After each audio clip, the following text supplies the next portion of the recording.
මිනසං කොනිචිවා සුබ දවසක් ආදරණීය දරුවනි. මම මේ මොහොතේ වැඩිපුරම මේ කතාව මේ දේ කියන්නේ 2025 උසස් පෙළ ජපන් භාෂාව හදාරන දරුවන්ට. මේ ජපන් භාෂා ප්‍රශ්න පත්‍රය ගත්තම අනිවාර්ය ප්‍රශ්නයක් තියෙනවා. මොකක්ද? රචනා ප්‍රශ්නය. රචනා ප්‍රශ්නයට මුහුණ දෙනකොට ඔබට හොඳ ව්‍යාකරණ දැනුමක් තියෙන්නට ඕන. අංක 1ටම ජපන් භාෂාව පිළිබඳව හොඳ ව්‍යාකරණ දැනුමක්. ඒ කියන්නේ උසස් පෙළ දරුවෙක් අවුරුදු 2කට ආසන්න කාලයක් ව්‍යාකරණ පාඩම් සම්පූර්ණ කරනවා. අපේ උසස් පෙළ කියවීම් පොත්වලට අනුකූලව පාර්ට් 1 සහ පාර්ට් 2 ලෙස පොත් දෙකක් තියෙනවා. ඊට අමතරව කන්ජි අක්ෂර පොතක් තියෙනවා. සාහිත්‍ය කොටසක් තියෙනවා සහ සංස්කෘතික කොටසක් තියෙනවා ඔබට අධ්‍යයනය කරන්න. රචනා ප්‍රශ්නයේදී මේ සියල්ලම එක්කාසු වෙනවා.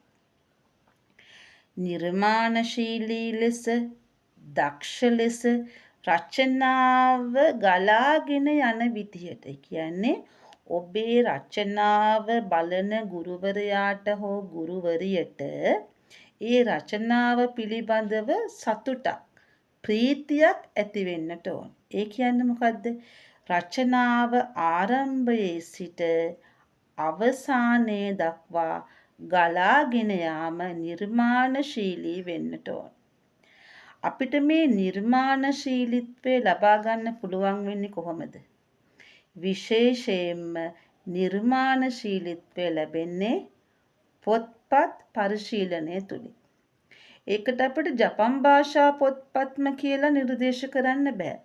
ඔබ කුඩා කල සිට සිංහල භාෂාවෙන් හෝ ඉංග්‍රීසි භාෂාවෙන් අපි ප්‍රධාන ලෙස ඉගෙන ගන්න මේ භාෂා දෙකනේ පුංචි කාලේ නේද? එතකොට අපි කියමු අපේ මව් භාෂාව වෙන්නේ සිංහල.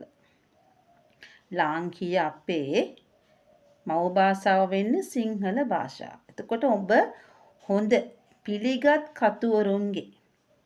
පිළිගත් කතුවරුන්ගේ පොත්පත් ගොඩාක් කියවලා පරිශීලනය කරපු දරුවෙක් නම් රචනාවේ නිර්මාණශීලීත්වය වැඩි වෙනවා. මොකද රචනාවක නිර්මාණශීලීත්වයට සාහිත්‍ය දැනුම අත්‍යවශ්‍ය වෙනවා.